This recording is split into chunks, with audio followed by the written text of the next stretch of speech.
Okay, good morning, everybody. Today I want to go over this assignment on unit number 10, section number 1, which is the beginning of the chemical reactions unit. Today I want to talk about skeleton equations and a little bit about what's called balancing equations, although we're not getting into that formally yet today. I just want to talk about determining how to figure out how many atoms are in a molecule, including a coefficient. So I'm going to do a couple of each type of problem. I'm going to do all of the part 1, numbers 1 through 6. So in these 6 problems, you have to determine how many of each type of atom you have in each scenario. So you have to take into consideration the subscript and the coefficient if it has one. Okay, so the first one is propane, C3H8, and we have 2 of them. So to figure out carbon, I need to do 2 times 3, coefficient times subscript. 2 times 3, I get 6. Okay, same thing with the hydrogen, 2 times 8, and you get 16. So you just have to distribute. The coefficient distributes to every atom in the molecule. Okay, next one I don't have a coefficient, so this one's a little bit easier, but I do have parentheses, which makes it harder in that aspect. Okay, so I have 2 aluminums, just because there's only a 2 subscript. Okay, now the chromium on the inside, I have a 2, but I have a 3 on the outside, so you have to distribute the 3 to the chromium. So 3 times 2, and I get 6. And then the same with the oxygen, I have to distribute the 3. 3 times 7, and I get 21. Okay, sorry, I'm going down 1, 3, 5, then I'll do the even ones. Okay, over here, again, no coefficient, but I do have a subscript on the outside of parentheses, so I have to distribute it. So I have 1 nitrogen on the inside, 3 on the outside, so 3.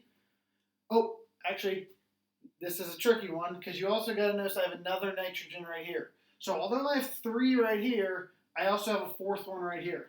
So I'm going to change that 3 to a 4. Okay, and then there's 4 hydrogens on the inside, but there's 3 on the outside, so 3 times 4 is 12. Okay, those were kind of the easier ones, so they're going to get a little bit harder. Okay, over here, I have 3, and I have 3 of these compounds. Okay, there's only 1 aluminum per compound, so 3 times 1, I get 3. Okay, now this is where it gets a little tricky, because I have the parentheses and I have a coefficient. So this 3 on the outside of the parentheses distributes to nitrogen, so that would be 3. But then I also have 3 of these compounds. So I have 3 nitrogens per compound, but 3 compounds. So 3 times 3, I get 9. Okay, now oxygen gets even trickier. I have to distribute the 3, so 3 times 3 is 9, but now I have 3 of those compounds. So 3 times 9 is 27. If you'd rather like to think of it as 3 times 3 times 3, that's the same thing. So it's 3 times 3 times 3, and you get 27. Okay, now down here, there's only 1 magnesium per compound. I have 2 of them, so I have 2 magnesiums. Okay, the nitrogen, I got to distribute the 2 on the outside and the 2 in front. So 2 times 2, and I get 4. Okay, and then the oxygen, I have to distribute the 2 there and the 2 over there. So 2 times 3 is 6, times 2 is 12. Okay, and then lastly, I have 4 P2O5, so 4 times 2 is 8, and 4 times 5 is 20. Okay, it's vital you can do this. If you can't do this, you're going to mess up essentially every single problem this entire chapter. So, and next chapter actually. So please write these answers down, and then if you having trouble look back and see how I figured out each one of those answers, because you have to be able to do that to do every problem for the rest of this year. Okay, now part 2. Here, I guess these are just numbered, start at number 1 and so on. In part 2, you have to write what are called skeleton equations, which basically means you just have to write the compounds and molecules that are on the reactant side, and then those that are on the product side.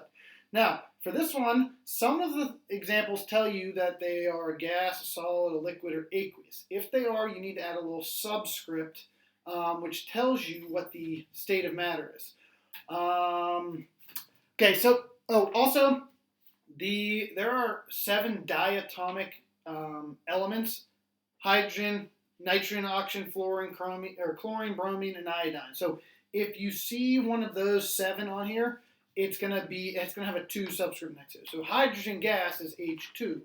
Iodine gas is I2. They're diatomic, 2 of each element. Okay, so the first reaction says the reaction of ammonia gas It tells you what ammonia is, which is NH3, and it tells us it's a gas. So I'm going to put a little subscript, and I put a G inside parentheses. That tells us it's a gas as opposed to a liquid or a solid. Okay, it reacts with iodine. Now, iodine is one of those 7 diatomic elements I just mentioned. So it's I2. It's listed in the directions if you read it. It doesn't tell us if it's a liquid, solid, or gas, so I'm not going to put a subscript. Okay, and then it says it forms nitrogen triiodide. So Ni3, and also hydrogen gas. Hydrogen gas is the other one of the other diatomic elements. It's H2, and it tells us it's a gas. So I'm going to put a little G there. Okay, let's do another one of these. I'll do number 2. Okay, so number 2, it says propane, C3H8, gas. It tells us it's a gas. I'm going to put parentheses G. Reacts or burns in oxygen gas. Oxygen is another one of the diatomic elements, so it's O2. And it tells us it's a gas, again, so G. And it reacts to form gaseous carbon dioxide. I assumed you guys knew what carbon dioxide was by now, so I didn't give you its formula. It tells us it's a gas. So I'm going to put the G. And water vapor, which is H2O. And it tells us it's a vapor. Vapor means it's a gas. Okay, I'll do one more of these. Let's just do number 3.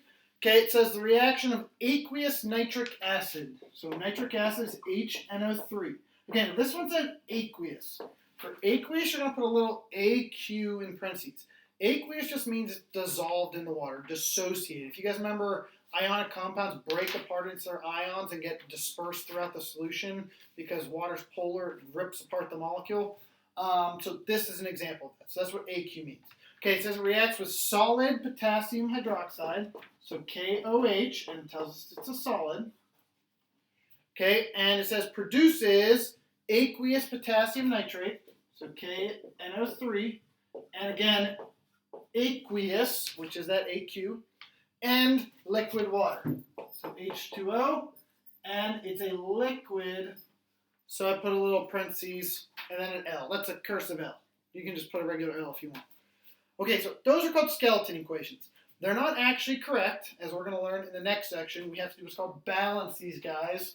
Like, for example, up here, you see how there's 2 iodines on the left side?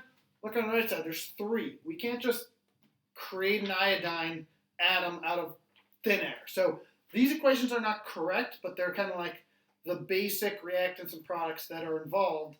Even though they're not correct, they still give us a lot of information. Okay, I'm going to erase this, and then I just want to do a couple on the back, and then you guys can try the rest. I'm going to skip part 3. Part 3 is real simple. You guys can do that on your own. I will do some from part 4. Part 4, you kind of have to write out the skeleton equation like we just did, but you have to do a little bit of math. So this is the conservation mass. Conservation mass says that the mass of your product has to equal the mass of your reactant. You cannot create or destroy matter. Okay, so for each one of these problems, I highly suggest you write out the skeleton equation, and then we'll add the numbers for the math part next. Okay, so number 1, it says if 178.8 grams of water is separated into hydrogen gas, so I know I have water being separated into hydrogen and oxygen. If you want to add the little gas, liquid, solid subscripts, you can, but for this problem, we're just kind of trying to figure out the math. Okay, so it says we started with 178.8 grams of water, and if you read the problem, it tells us that we have hydrogen gas with a mass of 20.0, and it asks how much oxygen did we make. So I'm going to put the letter X there like you guys do in math class as our variable. That's our unknown variable. So treat this like a math equation. Pretend this arrow was an equal sign. Now you just solve, it's just basic algebra, subtract 20 from both sides, and then you get X equals 158.8 grams. Okay, so it's just some basic math.